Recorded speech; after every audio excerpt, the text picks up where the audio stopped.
Capítulo 15, Londres, 2005. A filha de Ben, Ruby, estava aguardando Cassandra quando ela chegou a Heathrow, uma mulher gorda de mais de 50 anos, com o rosto animado e cabelo grisalho. Tinha uma energia que parecia deixar o ar carregado em volta dela, o tipo de pessoa que todos notavam. Antes que Cassandra pudesse expressar sua surpresa por aquela estranha estar no aeroporto à sua espera, Ruby já tinha agarrado a mala de Cassandra, posto o braço em volta dos seus ombros e a conduzido pelas portas de vidro que davam no estacionamento enfumaçado. O carro dela era velho e o interior cheirava a almíscar e ao equivalente químico de uma flor que Cassandra não conseguiu identificar. Depois que ambas se sentaram e colocaram os cintos de segurança, Ruby pegou um pacote de balas da bolsa e ofereceu a Cassandra, que escolheu uma bala marrom, branca e preta. "Sou viciada", confessou Ruby, enfiando uma bala cor-de-rosa na boca e a abrigando na bochecha. "Seriamente viciada. Às vezes nem acabei de chupar uma e já estou pondo outra na boca." Mastigou-a ferozmente e depois a engoliu. "Bem, a vida é curta demais para moderação, você não acha?" Embora já fosse tarde, as ruas estavam cheias. Os carros transitavam velozmente pelo asfalto, que refletia o brilho alaranjado dos postes de luz. Enquanto Ruby dirigia com rapidez, só pisando no freio quando era absolutamente necessário, Cassandra olhava pela janela, desenhando mentalmente os círculos concêntricos dos movimentos arquitetônicos de Londres.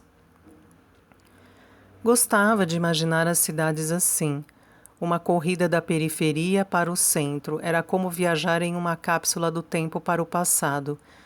Os modernos hotéis próximos ao aeroporto e as ruas largas estreitavam-se em vielas de casas humildes, depois em quarteirões de mansões, chegando finalmente ao coração de construções vitorianas.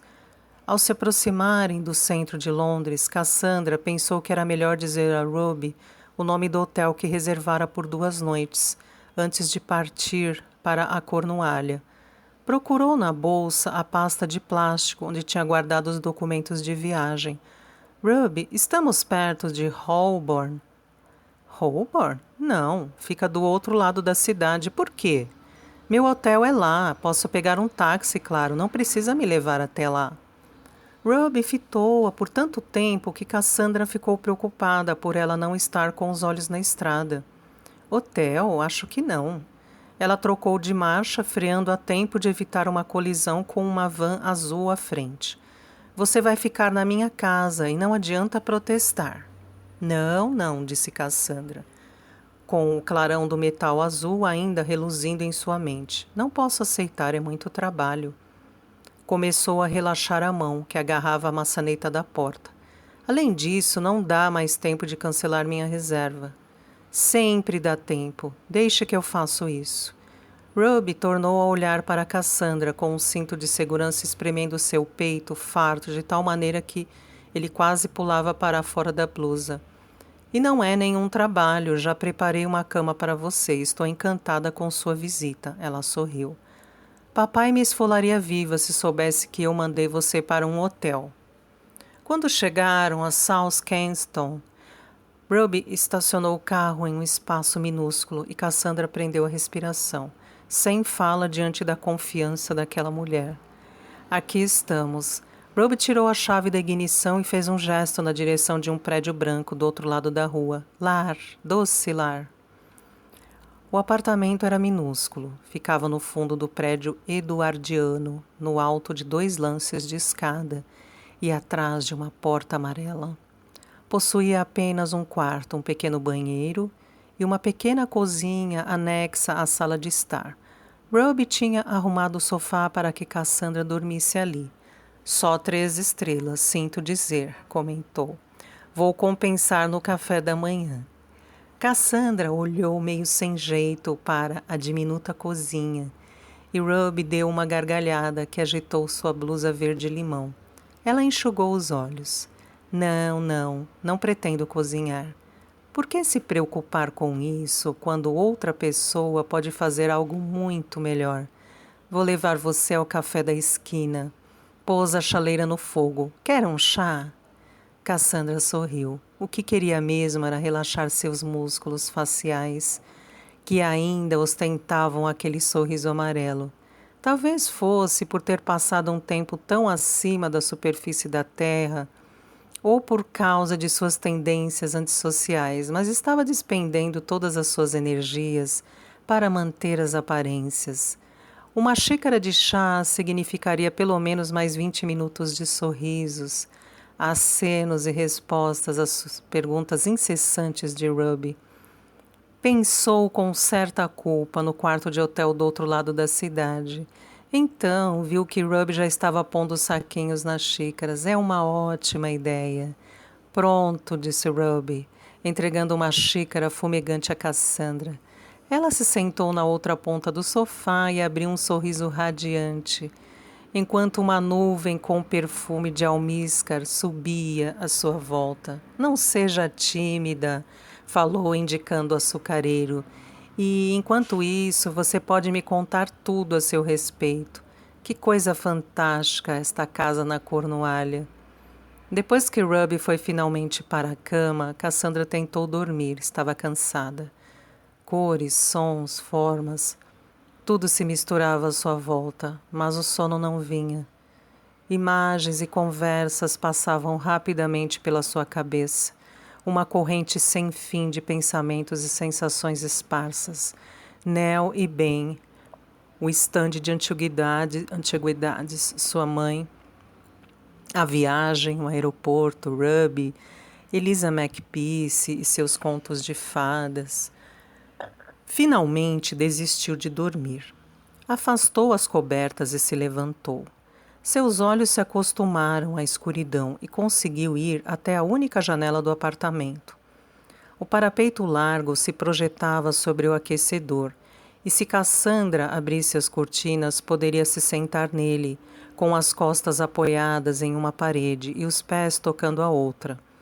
Ela se inclinou para a frente e olhou para fora, para os jardins vitorianos, com seus muros de pedra cobertos de era, para a rua que ficava do outro lado. O luar iluminava silenciosamente o chão lá embaixo. Embora já fosse quase meia-noite, Londres não estava escura. Cidades como Londres nunca ficavam às escuras, pensou. O mundo moderno tinha matado a noite. Antes devia ser muito diferente, uma cidade à mercê da natureza, uma cidade em que a noite deixava as ruas escuras como breu e o ar enevoado, a Londres de Jack, o estripador.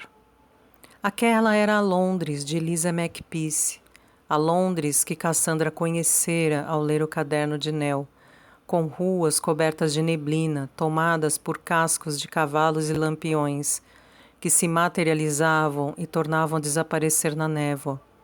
Olhando para o beco estreito atrás do apartamento de Ruby, podia até imaginá-los, cocheiros fantasmagóricos, atiçando seus cavalos assustados pelas ruas movimentadas, empoleirados no alto de suas carruagens, vendedores de rua e meretrizes, policiais e ladrões.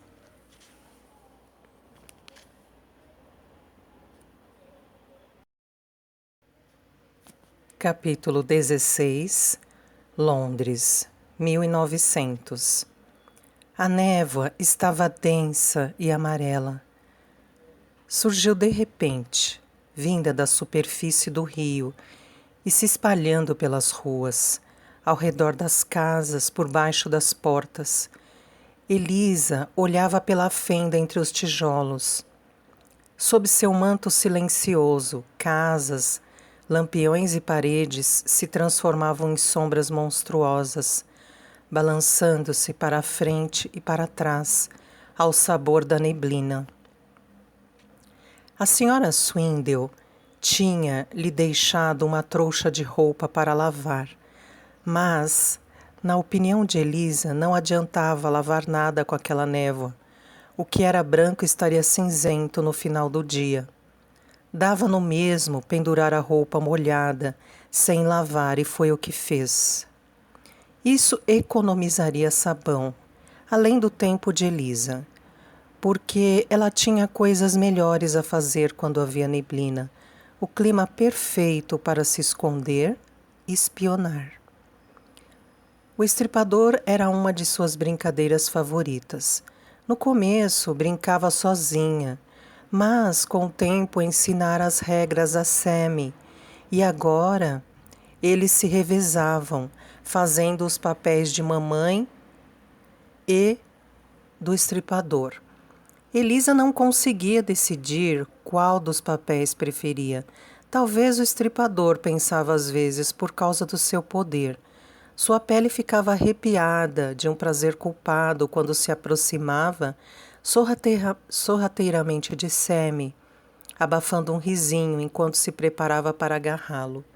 Também havia algo de sedutor em fazer o papel de sua mãe, em caminhar depressa, cautelosamente, recusando-se a olhar por cima do ombro, recusando-se a sair correndo, tentando manter distância dos passos atrás dela, enquanto as batidas do seu coração ficavam tão altas que abafavam os passos e a deixavam indefesa.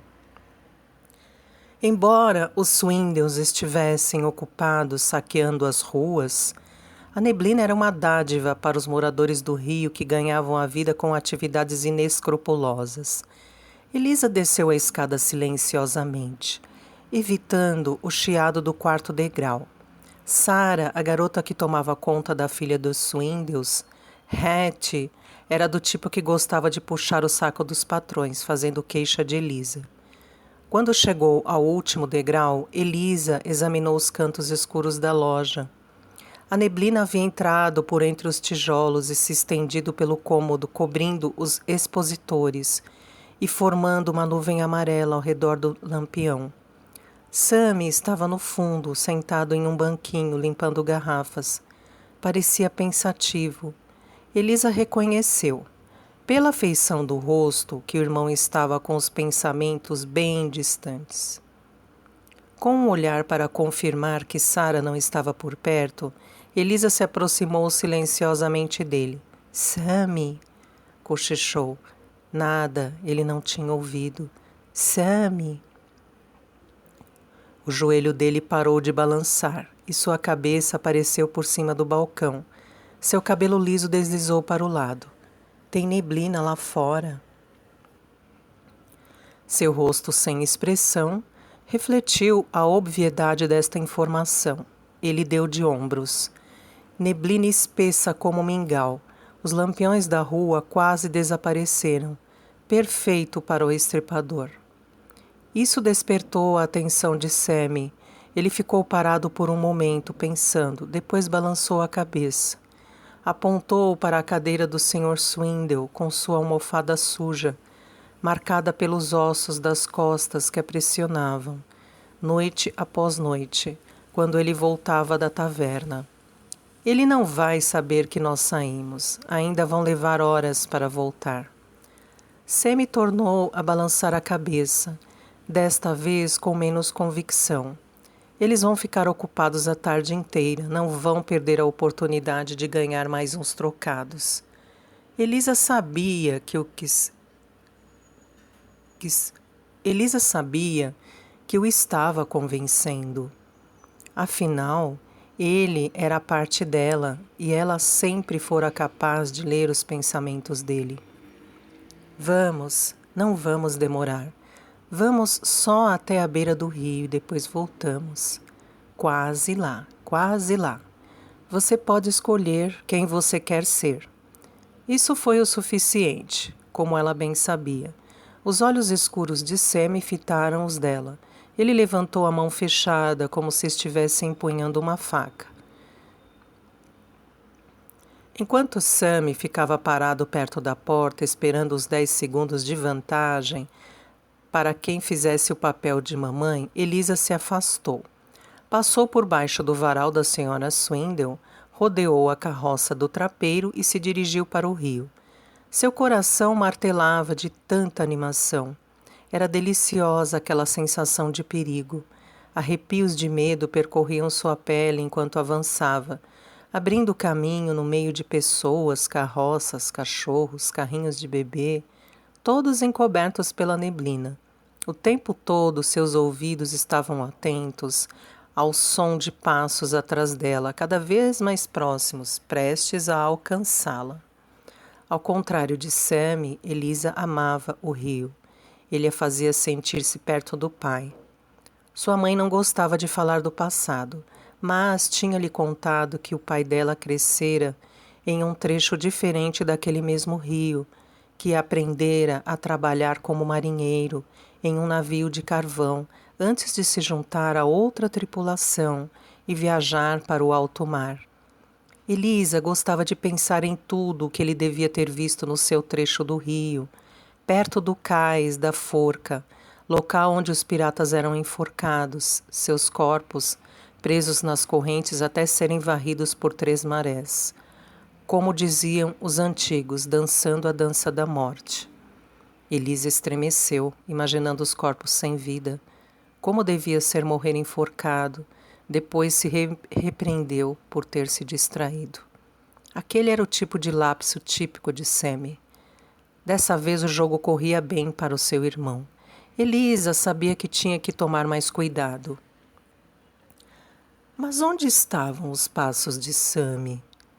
Ela se concentrou, tentou ouvir.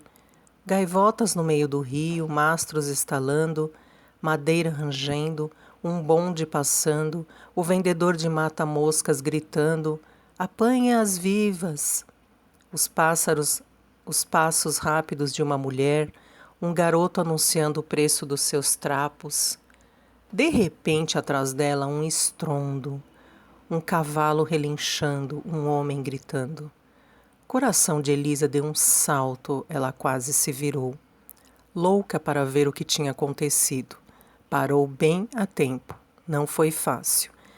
Era curiosa por natureza, sempre dizia mamãe. Balançara a cabeça e estalava a língua em desaprovação, dizendo a Elisa que se não aprendesse a se policiar, ia acabar batendo na montanha de suas próprias fantasias. Se Sammy estivesse perto e a visse espiando, ela ia ter que se render e já estava quase no rio.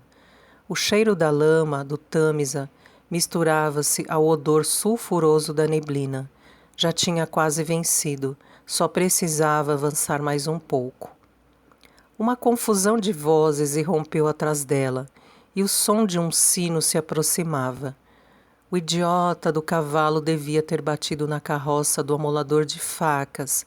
Os cavalos ficavam sempre um pouco enlouquecidos na neblina. Mas que droga! Como ia conseguir ouvir Sammy se ele resolvesse atacá-la agora? O muro de pedra da margem do rio apareceu, flutuando na neblina. Elisa sorriu e saiu correndo. A rigor, correr era contra as regras, mas ela não conseguiu se controlar. Suas mãos tocaram as pedras cobertas de limo e ela gritou de prazer. Ela conseguira, tinha vencido, derrotado o estripador mais uma vez. Elisa subiu no muro e se sentou lá em cima triunfante, olhando para a rua de onde viera. Batucou com os calcanhares na pedra e procurou Sammy no meio do nevoeiro. Pobre Sammy. Nunca fora tão bom quanto ela nas brincadeiras. Demorava mais a aprender as regras. Tinha menos habilidade para assumir o papel que lhe era atribuído. Sammy não sabia fingir tão bem quanto Elisa. Enquanto estava sentada ali, ficou sentindo os cheiros e ouvindo os sons da rua. Cada vez que respirava, sentia o gosto oleoso da neblina, e o sino que ouvira ficava mais alto, mais próximo.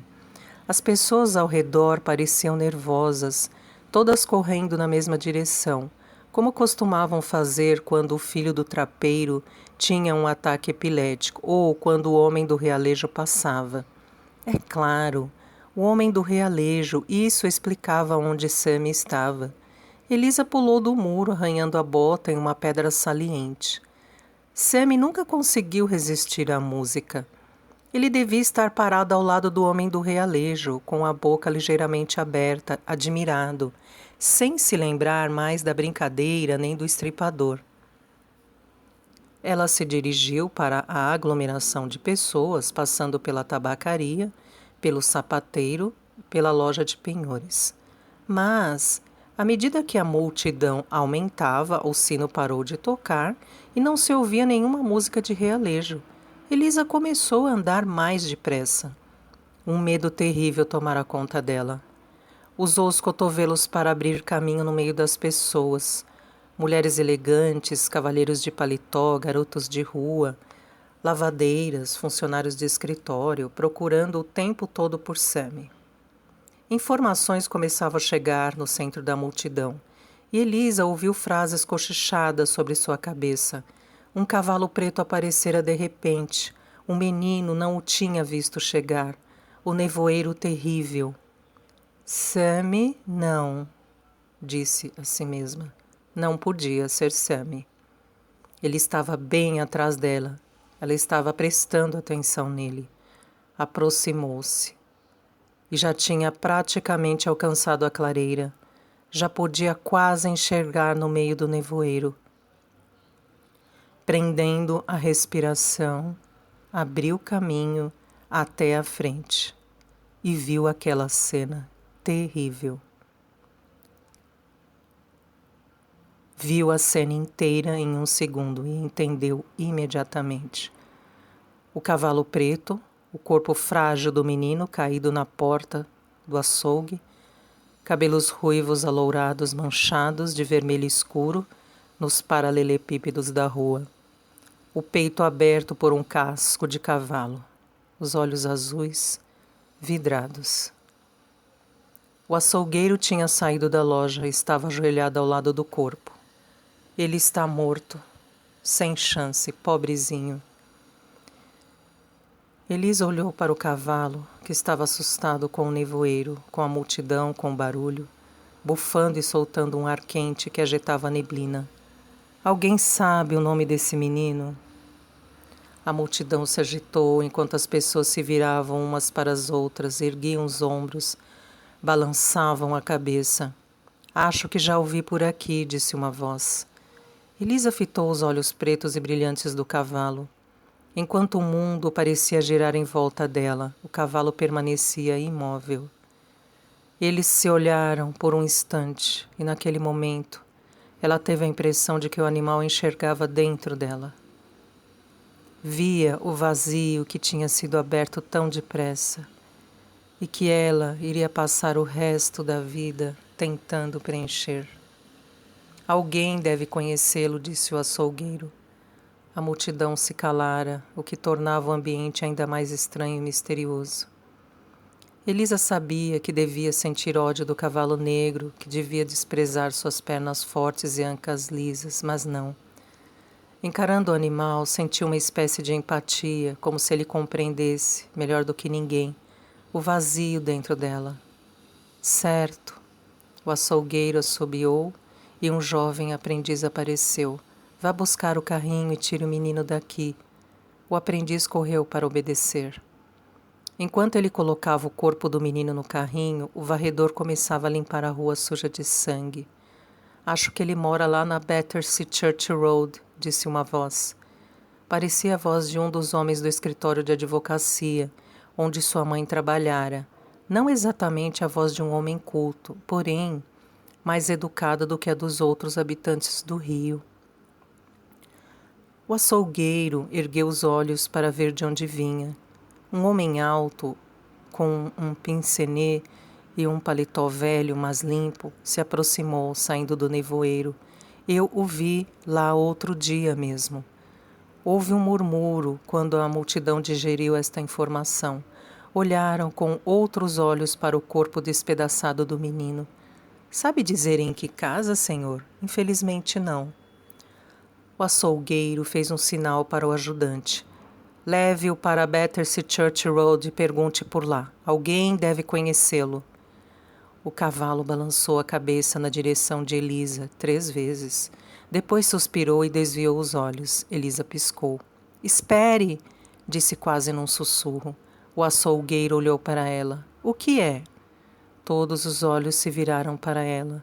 Aquele fiapo de garota com uma longa trança ruiva. Elisa olhou para o homem de pincenê. As lentes eram brilhantes e brancas de modo que não pôde ver seus olhos. O açougueiro ergueu a mão para silenciar a multidão. E então, menina, você sabe o nome desse pobre garoto? O nome dele é Sam McPeace, respondeu Elisa, e ele é meu irmão. Sua mãe tinha reservado algum dinheiro para o próprio enterro, mas não havia tomado esta providência em relação aos filhos. O que era natural, pois nenhum pai ou mãe irá admitir essa possibilidade. Ele vai ser enterrado como indigente em St. Bride's, disse a senhora Swindle naquela mesma tarde. Ela sugou um pouco de sopa da colher e depois apontou o talher para Elisa, que estava sentada no chão.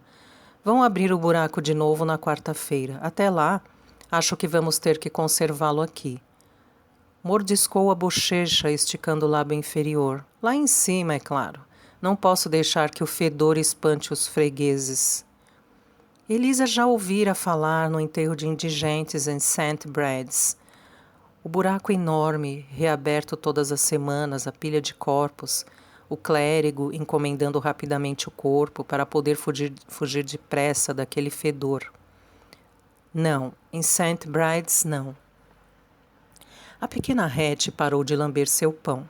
Ficou com ele encostado no rosto, enquanto os olhos arregalados moviam-se da mãe para Elisa. Não? Os dedos da senhora Swindle apertaram a colher. Por favor, senhora Swindle, disse Elisa, deixe que ele tenha um enterro decente, como o de mamãe. Mordeu a língua para não chorar. Quero que ele fique com a mamãe. Ah, você quer, não é? Um cortejo puxado a cavalo, talvez? 2 carpideiras profissionais? E suponho que você acha que o Sr. Swindle e eu vamos pagar por esse enterro elegante.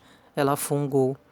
Ao contrário do que as pessoas pensam, senhorita, não somos uma instituição de caridade. Então, a menos que você pague, aquele menino vai passar a eternidade em St. Bride's. E é o que ele merece também. Sem cortejo, senhora Swindle, sem carpideira. Só um enterro, um túmulo, só dele. E como você propõe conseguir isso?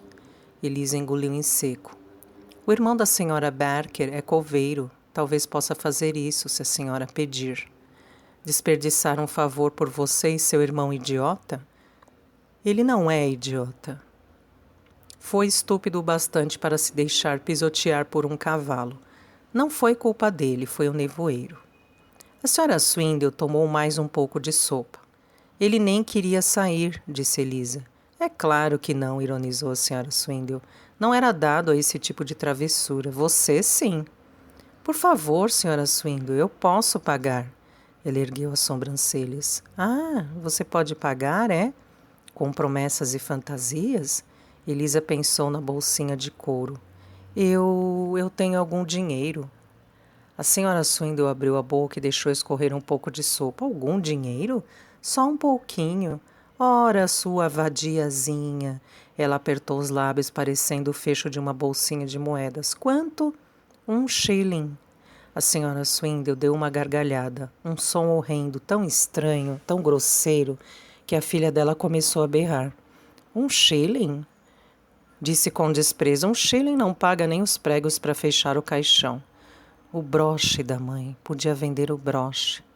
Mamãe a tinha feito prometer que não se separaria dele, a menos que o homem mau a ameaçasse. Mas com certeza nesta situação... A senhora Swindle agora estava tossindo, engasgada, com aquela gargalhada inesperada. Deu um tapa no próprio peito, depois empurrou a pequena Hattie para o chão. Pare com essa gritaria, preciso pensar. Ela ficou ali sentada por um momento, depois fitou Elisa, estreitando os olhos. Balançou a cabeça algumas vezes. Sua insistência me fez decidir. Vou providenciar pessoalmente para que o menino tenha o que merece. Ele vai ser enterrado como indigente. Por favor. E vou ficar com seu shilling como recompensa pelo meu incômodo. Mas, senhora Swindle, nada de senhora Swindle. Isso vai ensinar você a deixar de ser mentirosa, a não esconder dinheiro. Espere só até o Sr. Swindle chegar em casa e saber disso. Aí você vai ver. Ela entregou o prato para Elisa. Agora me dê mais um pouco de sopa e leve Hattie para a cama. As noites eram piores. Os ruídos da rua pareciam mais altos. As sombras se tornavam amedrontadoras. E sozinha no quarto pela primeira vez na vida, Elisa começou a ter pesadelos, pesadelos muito piores do que qualquer coisa que tivesse imaginado em suas histórias. Durante o dia, era como se o mundo houvesse virado pelo avesso, como uma roupa no varal. Tudo tinha a mesma forma, o mesmo tamanho, a mesma cor, mas parecia completamente diferente. E embora o corpo de Elisa funcionasse da mesma maneira como antes, sua mente percorria a paisagem dos seus pesadelos. Imaginava Sammy no fundo da cova de St. Bride's, jogado no meio dos corpos de mortos anônimos, preso debaixo da terra, abrindo os olhos, tentando gritar que ocorrera um erro, que não estava morto. A Sra. Swindle cumprira sua palavra, e Sammy havia sido enterrado como indigente. Elisa pegara o broche do esconderijo e fora até a casa de John Picnic, mas no fim não teve coragem de vendê-lo. Ficou parada na frente da casa durante meia hora, tentando se decidir. Sabia que se vendesse o broche teria dinheiro para dar um enterro decente a Sammy. Também sabia que o Sr. e a Sra. Swindle iriam querer saber de onde viera o dinheiro e que a castigariam impiedosamente por ter guardado um tesouro daqueles. Mas não foi o medo dos Swindles que a fez decidir. Não foi nem mesmo a voz da mãe, soando alta em sua memória, fazendo-a prometer que só venderia o broche se o homem mau viesse ameaçá-la. Foi o medo que seu próprio futuro fosse pior do que o seu passado, de que chegaria uma hora que a espreitava nos anos nebulosos à sua frente, em que o broche seria a única solução para a sua sobrevivência. Deu meia volta sem pôr os pés na casa do Sr. Picnic e correu para a loja de panos e garrafas, com o broche ardendo em seu bolso. Disse a si mesma que Sam iria entender, que ele sabia tão bem quanto ela qual era o preço da vida naquele trecho do rio. Então, guardou com carinho a lembrança dele, envolta em camadas de emoções, alegria, amor, compromisso, das quais ela não precisava mais, e trancou tudo bem no fundo do coração. Esvaziar-se dessas lembranças e emoções pareceu ser o certo a fazer. Com a morte de Sammy, Elisa era a metade de uma pessoa, como um quarto sem luz. Sua alma ficou fria, escura e vazia. Quando foi que teve aquela ideia pela primeira vez? Elisa nunca teve certeza. Não aconteceu nada naquele dia. Ela abriu os olhos na escuridão do seu quartinho, como fazia todas as manhãs, e ficou deitada, imóvel, retornando ativamente ao seu corpo, depois da noite estressante. Afastou o cobertor e se sentou na cama, pousando os pés descalços no chão. Sua longa trança caiu sobre um de seus ombros.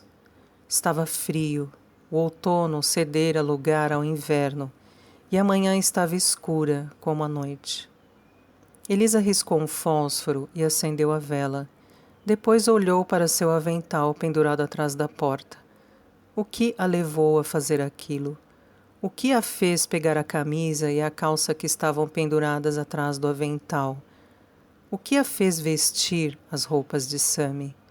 Elisa nunca soube. Mas aquilo parecia certo, como se fosse a única coisa a fazer. A camisa tinha um cheiro tão familiar, como suas próprias roupas, e entretanto diferente delas. Quando ela vestiu a calça, saboreou a estranha sensação dos tornozelos nus, do ar frio na pele, acostumada a usar meias.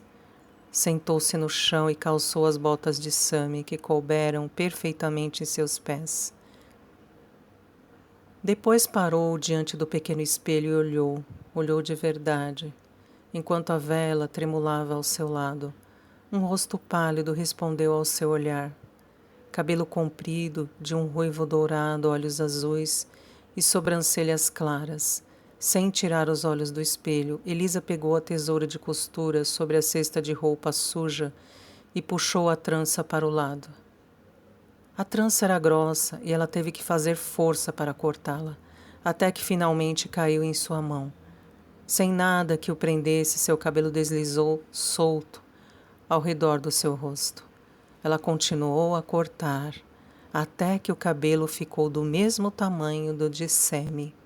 Depois enfiou o gorro de pano dele. Eles eram gêmeos, não era surpresa que fossem tão parecidos. Entretanto, Elisa levou um susto. Sorriu bem de leve, e Sammy sorriu de volta para ela. Estendeu a mão e tocou a superfície fria do espelho. Não estava mais sozinha. Tum, tum! A ponta da vassoura da senhora Swindle batendo no teto, sua chamada diária para começar a lavar a roupa. Elisa pegou sua longa trança ruiva do chão, desmanchando-se no alto, onde estivera presa em sua cabeça, e amarrou um pedaço de barbante na ponta. Depois guardou-a junto com o broche de mamãe. Não precisava mais dela, pertencia ao passado.